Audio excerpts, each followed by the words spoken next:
Well, campaigning for the fifth phase is currently underway, and Prime Minister Narendra Modi held rallies in the eastern state of West Bengal. Prime Minister also addressed a rally in Havra. He said that Havra used to be an industrial hub earlier, but first the left and then the TMC brought all the industries to a halt.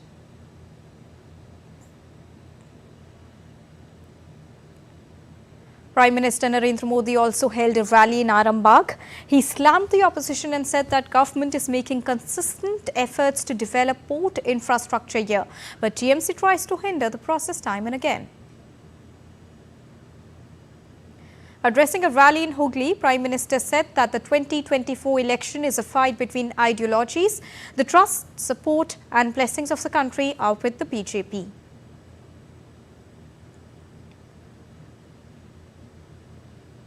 India पर बल दे रही है, लेकिन TMC break in India का नारा लगा रही है। टीएमसी समाज को तोड़ रही है, टीएमसी कानून को तोड़ रही है, टीएमसी एकता को तोड़ रही है। तुष्टीकरण की जिद में कांग्रेस और टीएमसी जैसी पार्टियां आपकी भावनाओं की भी परवाह नहीं करते। Earlier, Prime Minister Narendra Modi held a rally in Barakpur.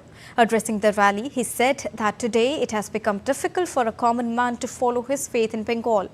TMC threatens people when they chant the name of Lord Ram. 5 guarantee दे रहा हूं, जब तक मोदी है, धर्म के आधार पर आरक्षण नहीं दिया जाएगा। दूसरी गारंटी, जब तक मोदी है, एससी, एसटी, ओबीसी का आरक्षण कोई खत्म नहीं कर पाएगा। तीसरी गारंटी, जब तक मोदी है, रामनवमी मनाने से कोई आपको रोक नहीं पाएगा।